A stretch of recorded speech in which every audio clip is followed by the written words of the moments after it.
stopped checking the mail on a Tuesday. I remember the day specifically because it was the last Tuesday of April, the kind of morning where spring has finally committed, warm enough for a jacket but not a coat.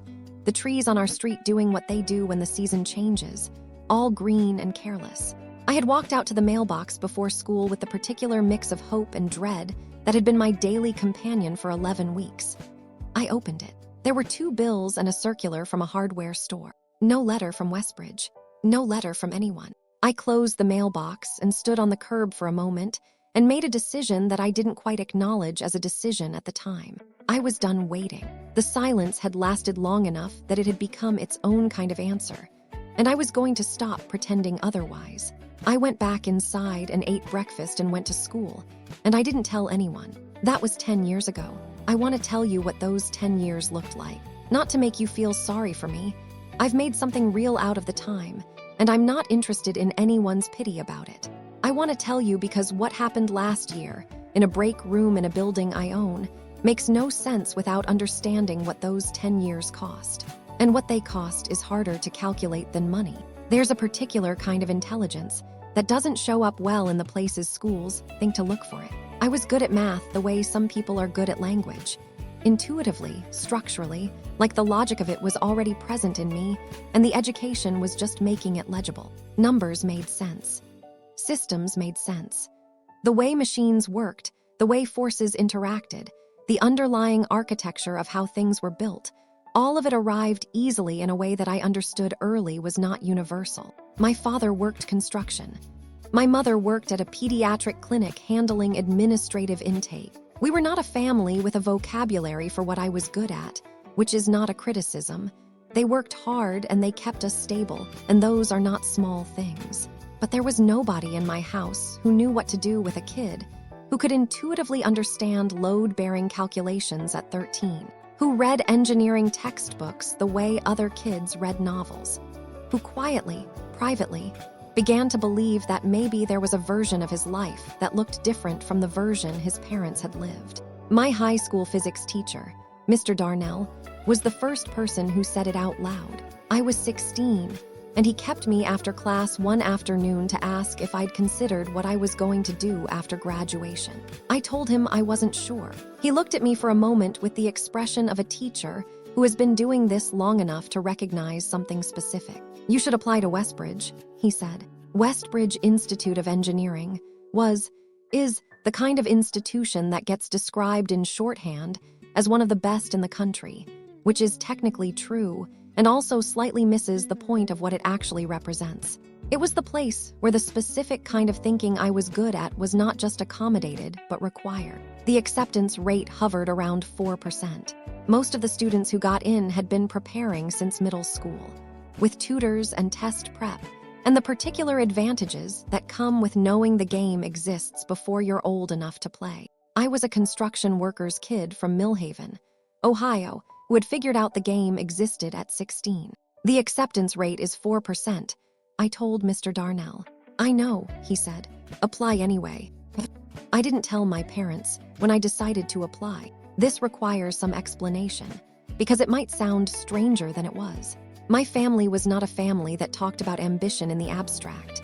We talked about work, specific, concrete, immediate work. My father talked about jobs he was on, problems on sites, the cost of materials. My mother talked about her hours, her coworkers, the logistical challenges of managing a household on 2 working-class incomes. These were not failures of imagination. They were the natural language of people whose lives required their full attention to maintain. Saying out loud that I was applying to a school with a 4% acceptance rate felt, in the context of my family's kitchen, like announcing I was planning to become an astronaut. Not impossible, not even implausible, technically, but outside the register of things we discussed as actual plans. So I didn't discuss it as an actual plan. I filled out the application over 3 weeks, at the library after school, using the computer there because the one at home was slow and shared. I wrote the essays 4 times each. I asked Mr. Darnell to review them, which he did, twice, with the focused attention of someone who understood what was at stake. My guidance counselor, Mrs. Pierce, submitted my transcript and wrote a recommendation letter that she told me afterward was the strongest she had written in 11 years at the school. I sent the application in December. Then I went home and didn't tell anyone. The waiting period was its own education.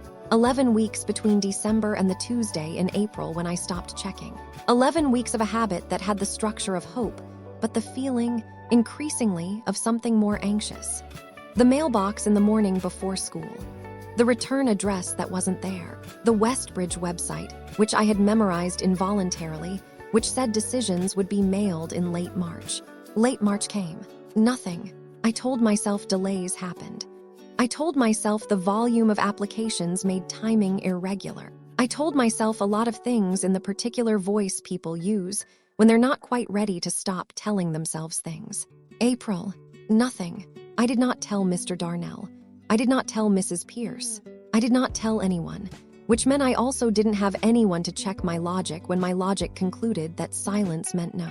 The absence of a rejection felt significant at first.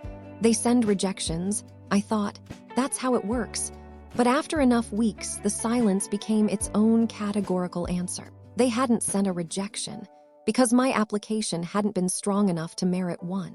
That was the conclusion I arrived at. I know now that it was wrong. Graduation happened. Summer happened. My father got me on with his crew for the summer, which was the plan: work through summer, figure out community college in the fall, get a degree in something practical, find work. It was a decent plan. It was a real plan with real steps that led to a real outcome. I didn't resent it. I want to be clear about that. I was disappointed in the specific way of someone who had hoped for something and not gotten it, but I was not bitter about the path in front of me. My father had built his life with his hands, and it was an honest life, and I understood that. I poured concrete that summer in temperatures that hit 94 degrees. I learned things about physical work that you can only learn by doing it. The rhythm of it, the satisfaction of something built from nothing, the specific exhaustion that is different from any other kind. I was 18 and I was strong, and I was, in the way of people who have made peace with a disappointment, okay. Emily, my younger sister, left for Aldermore University in September. Private school, out of state, not cheap. My parents drove her up on a Saturday in a rented van, and I stayed home and watched the house and thought about nothing in particular. They came back 2 days later quieter than they'd left, the way parents are quiet when they've just left a child somewhere new. I didn't think about it much at the time. The years that followed had their own momentum. Community college, an associate's degree in mechanical engineering technology, a job at a mid-sized manufacturing firm in Columbus, where I discovered I was better than most people at identifying structural inefficiencies and saying so clearly enough that people listened. I moved up. I learned the business from the inside. At 25, with a loan I spent 6 months qualifying for and a partner I'd met on the job who knew distribution, I started Walker Precision Components out of a rented space in an industrial park east of the city. We made parts, specialty components for industrial equipment, the unglamorous, essential middle infrastructure of manufacturing. We were good at it. By 27, we had 12 employees and a client list that was growing faster than I'd planned for. I had built something real. I was proud of it in the way you're proud of things you've made with your hands and your mind, and more late nights than you can count. I did not spend my days grieving Westbridge. I had a company and a decent apartment and a life that made sense. And the 18-year-old version of me who hadn't gotten into his dream school had become a version of the story I told about resilience and moving forward. It was true. It was also not the whole truth, but I didn't know that yet.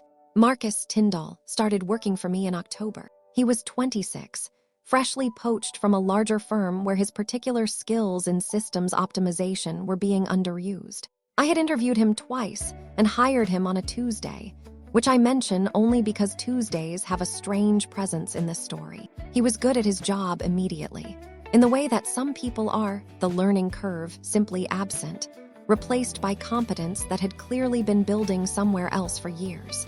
Within 3 weeks, he was running workflow analyses I had been meaning to commission for months. We had lunch on a Friday about a month into his employment. Just the two of us, from a sandwich place down the street, in the break room because both of us had afternoon calls. One of those low-key, getting-to-know-you lunches that don't feel significant while they're happening. He was telling me about his path, where he'd studied, how he'd ended up at the larger firm before coming here. He'd gone to Westbridge. I noted that without reacting to it.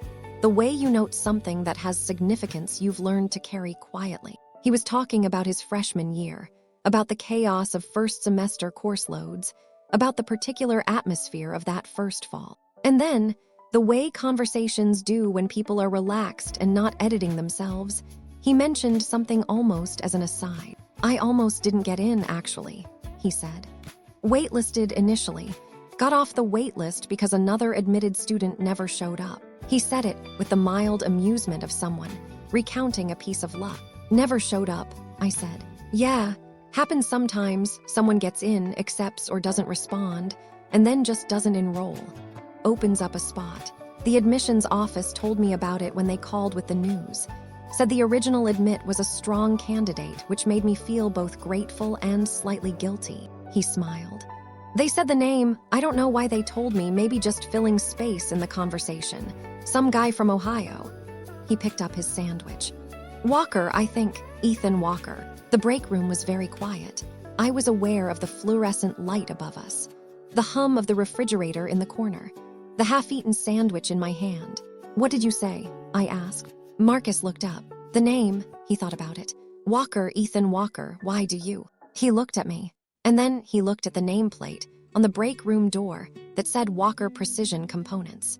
And then he looked back at me, and neither of us said anything for a moment that lasted considerably longer than a moment. That's your name, he said. Yes, I said. Are you from Ohio? Millhaven, I said. Yeah. The sandwich stayed in my hand, untouched. Outside, someone in the warehouse was running a machine that made a regular metallic rhythm, indifferent to what was happening in the break room. Marcus set his sandwich down slowly. I think, he said carefully, that we might need to talk about this. I was already thinking the same thing, but I was also thinking something else. I was thinking about a Tuesday in April, a mailbox on a curb in Millhaven, 2 bills, and a circular from a hardware store, and the silence that had told me, for 10 years, that I hadn't been good enough. Marcus was not a person who panicked. That much became clear in the 10 minutes after the break room went quiet.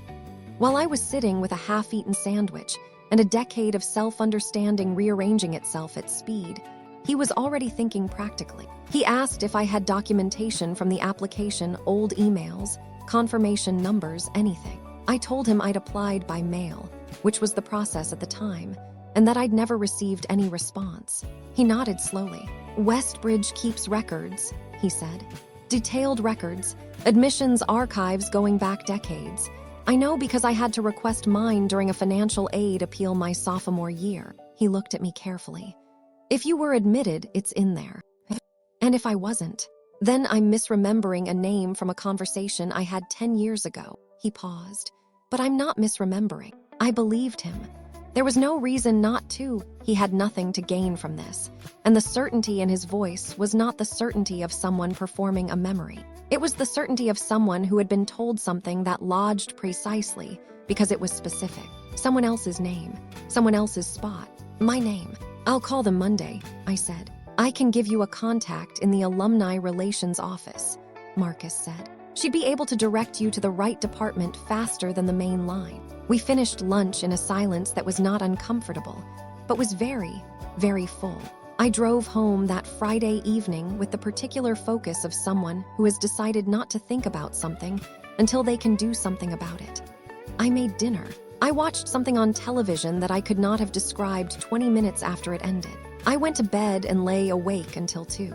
At 2:15, I got up and sat at the kitchen table and wrote down everything I remembered about the application.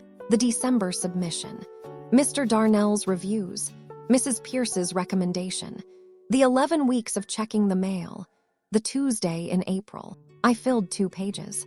Then I went back to bed and stared at the ceiling until the alarm went off. Monday arrived with the slow weight of things you've been waiting for. I called Westbridge at 9. Marcus's contact directed me to the Office of Undergraduate Admissions, which directed me to their records department, which informed me that archived admission records were available to the subject of those records upon formal request with identity verification. I submitted the request electronically at 9:47. The records clerk told me processing, typically took 5 to 7 business days. I thanked her and hung up and spent the rest of the morning doing work that required my full attention and received approximately 40% of it. On the 4th day, Thursday, an email arrived with a secure document link. I was in my office. The door was closed. I had been checking my email with a frequency that my assistant had diplomatically not commented on. When the notification came in, I looked at it for a moment before clicking. The document loaded. Westbridge Institute of Engineering, Office of Undergraduate Admissions. Applicant, Ethan James Walker. Application cycle, the year I had applied. Decision, admitted. I read the word 3 times, not because I didn't understand it, because my brain kept expecting it to change. Admitted. Below the decision, a summary of the financial aid package that had accompanied the admission. A merit scholarship covering 60% of tuition. A need-based housing grant. An academic achievement award. The total package was significant enough that the remaining cost, while not nothing, was within the range that student loans and part-time work could have managed. I had been admitted, with enough financial support to actually attend. The letter had been ready. The money had been arranged. The place had been held. And none of it had ever reached me. I sat in my office for a long time without moving. Then I forwarded the document to my personal email, closed my laptop, and drove to a park 3 blocks from the office that I sometimes walked through when I needed to think without walls around me. It was November. Cold. The park was mostly empty. A woman walking a dog at the far end. A jogger passing through. I sat on a bench near the center path and looked at the bare trees and thought about an 18-year-old version of myself standing at a mailbox on a curb in Millhaven. Who had taken the letter? The question was not rhetorical. It was specific and it required a specific answer. The letter had existed. The financial package had existed. Westbridge had sent them. I didn't know the mechanism yet, mail or email or both, but they had sent them. They went somewhere. I had never lived alone at 18.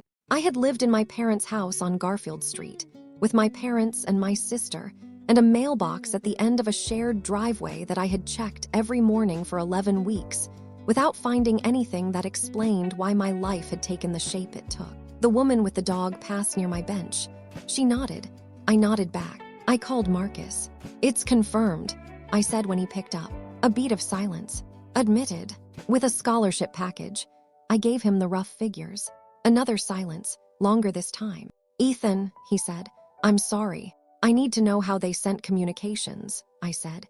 "In that cycle, mail, email, what the process was." "I can find out," he said. "Give me a day." Marcus came back to me the next morning with information he'd gathered from a Westbridge alumni forum and a direct conversation with an admissions staff member he'd known since his undergraduate years. In that application cycle, Westbridge's standard practice was a multi-channel communication approach. Initial decision letters were mailed to the address on the application. Simultaneously, an email notification was sent to the applicant's registered email address. If no response was received within 3 weeks, neither acceptance nor decline of the offer, a follow-up letter was mailed. If still no response after an additional 2 weeks, a phone call was made to the contact number on the application. Multiple channels, multiple attempts. A system designed specifically to account for the possibility that a single communication might fail. I had received none of them. The address on my application had been my parents' house on Garfield Street. The email address had been a webmail account I'd created for the application, accessed through the library computers, which I had used throughout the application process. The phone number had been the landline at the house on Garfield Street, mail to Garfield Street, phone calls to Garfield Street, and an email account I had accessed exclusively at the library. On a computer I had no reason to return to once I'd stopped waiting. I sat with that for a long time. Then I drove to the Westbridge campus, not because I needed to be there, exactly, but because I needed the records to be in my hands, not just on a screen, and because I needed to ask questions of people whose answers I could watch.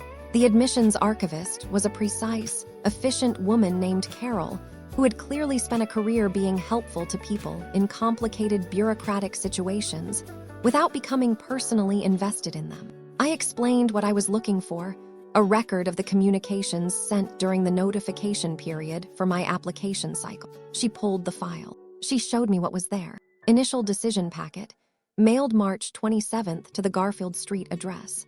Email notification, sent March 27th to the registered account. Follow-up letter, mailed April 14th to the Garfield Street address. Phone contact attempt, April 21st, contact number on file. Note in the record, no answer, no voicemail available. Second phone attempt, April 24th. Same result. File closed April 28th due to non-response. Admission offer formally rescinded. Waitlist candidate notified. April 28th. 3 days after the last Tuesday, I had checked the mailbox. I had stopped 3 days before they gave up. Carol watched me read through the records with the careful neutrality of someone who understood that what she was showing me was significant without knowing exactly why. "Is there anything else you need?" she asked. "The initial packet," I said. "What was in it?" She described the contents from the file notes. Admission letter, financial aid summary, enrollment information, housing application materials, a packet, not just a letter, a packet. An envelope thick enough to be immediately distinct from a utility bill or a hardware circular. Something you would notice. Something that would be very difficult to lose by accident. I drove back to Millhaven that Saturday. Not to the house, not yet. To the public library where I had done the application first, because there was one more thing I needed to check before the conversation I was going to have. The librarian who had worked there for 20 years remembered me vaguely. The kid who came in after school used the computer terminals in the back. She couldn't help me with what I actually needed, which was confirmation that I had accessed my webmail account after March 27th. That was not something a public library tracked, but I knew the answer anyway. I had stopped checking the mailbox in late April. I had, in the same period, stopped going to the library because there was no longer anything to check. The email account had been created for the application. Once the application was done, I had no reason to access it, and once I stopped waiting for results, I had no reason to return to it. The email notification from March 27th had been sitting in an inbox I had abandoned. I wouldn't have known. Nobody would have told me, unless someone had accessed the account, unless someone had seen the email and made a decision about what to do with it, unless someone had also intercepted the mail. I sat in my car outside the library for a while. Then I drove to Garfield Street. My parents' house looked the same, the way houses do when you've been away long enough for them to become both familiar and slightly strange. The oak in the front yard had grown. The porch railing my father had painted the summer I graduated was starting to peel. The mailbox at the end of the driveway was the same one, same post, same slightly dented aluminum door. I had checked that mailbox every morning for 11 weeks. My mother was home. She appeared at the door when I pulled up, the way she always did when she recognized my car. She was wiping her hands on a dish towel. She looked pleased to see me in the uncomplicated way she usually did. My mother was not a complicated person on the surface. That was the thing about her. She wasn't complicated. She was warm. She was practical. She worked hard. She loved her children in the specific and genuine way that made what she had done something I still could not fully fit into my understanding of who she was. "This is a surprise," she said, holding the door. "Are you hungry? I need to talk to you and Dad," I said. "Is he home?" She looked at my face. The dish towel stopped moving. "Yes," she said. "He's in the back." My father was in the garage, the way he often was on Saturdays, a project in some state of incompletion on the workbench, the particular organized chaos of a man who thought well with his hands. He looked up when I came in, read something in my expression, and set down what he was holding. "Ethan," he said. "Come inside," I said. "Both of you." We sat in the living room. The same furniture. The same family photographs on the wall, Emily's graduation portrait, my community college completion photo, the Christmas picture from 3 years ago, my parents on the couch, me in the armchair across from them, the same configuration as every serious conversation this family had ever had. I put the printed documents on the coffee table, the admissions confirmation, the financial aid summary, the communication log from Westbridge's records office. My mother looked at the papers. Then she looked at me. Then she looked at my father. My father looked at the papers and did not look away from them. I was admitted to Westbridge, I said. With a scholarship. In the March of the year I applied. They sent a packet here. They sent an email to my account. They called this number twice. I kept my voice level. It required effort that I did not allow to show. I never received any of it. The living room was quiet. I want to understand how that happened, I said. My mother's hands were in her lap. My father was still looking at the documents. Dad, I said. He looked up, and in the half second before he composed his expression into something more manageable, I saw it. Not guilt exactly. Something older and heavier than guilt. The face of someone who made a decision a long time ago and has been living in its aftermath ever since, and has never quite found a way to put it down. Robert, my mother said quietly. It was not a question. It was a permission, or maybe a plea. My father sat back. Emily's acceptance came the same week, he said. I waited. Aldermore sent her acceptance in late March. The financial package there was almost nothing. Their aid offer was minimal. The full tuition was on us, plus housing, plus everything else. He folded his hands in his lap. The same gesture I recognized from every difficult conversation of my childhood. We ran the numbers. We couldn't do both. There was no version of the math that worked. So you opened my mail, I said. He didn't deny it. The packet came on a Saturday, he said. Your mother brought in the mail. We saw the return address. I looked at my mother. She was looking at the floor. We sat at this table, my father continued, for 3 hours. We looked at everything. Your scholarship, Emily's costs, what we had, what we could borrow. And we couldn't. He stopped. Reset. We couldn't do it, Ethan. We couldn't fund Emily's education and also release you to something that would still have costs. Even with the scholarship, there were expenses. I could have worked, I said. We know that. I could have taken loans. I could have found a way. You didn't give me the chance to find a way. We were afraid you'd choose it anyway, my mother said. Her voice was very quiet. And then we'd have 2 children stretched financially and neither of them stable. Or, I said, you could have told me the truth and let me decide. Neither of them said anything. The follow-up letter, I said. That came in April. You intercepted that too. My father nodded. The phone calls. I answered them, he said. I told them I would pass on the message. He paused. I didn't. I looked at my father, Robert Walker, 61, a man who had poured concrete in 94-degree heat for 30 years and raised 2 children and never, in my memory, done a dishonest thing. Or so I had believed. You watched me, I said. For 10 years, you watched me work construction and go to community college and start a business. You listened when I said I wasn't good enough to get into Westbridge. You never... My voice did something I didn't allow to continue. I stopped, steadied. You never said anything. My mother made a sound that was not quite words. We thought, my father said, and then stopped and started again. We thought you were building something. We thought you were okay. I was okay, I said. That's not the point. Then what is the point, Ethan? He said it not defensively, but genuinely, and I understood that he had probably asked himself this question many times. You built a company. You have people working for you. You made a real life. The point, I said, is that it wasn't the life I chose.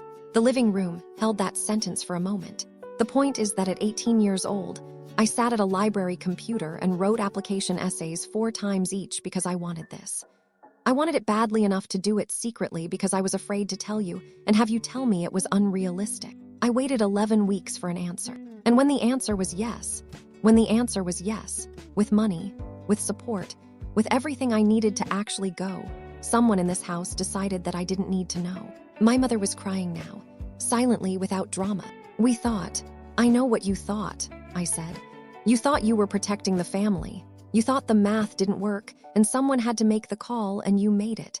I understand the logic. I have spent the last 3 weeks understanding the logic. I leaned forward slightly. What I cannot understand is watching me blame myself for 10 years and saying nothing. The room held that too. Emily called me that evening.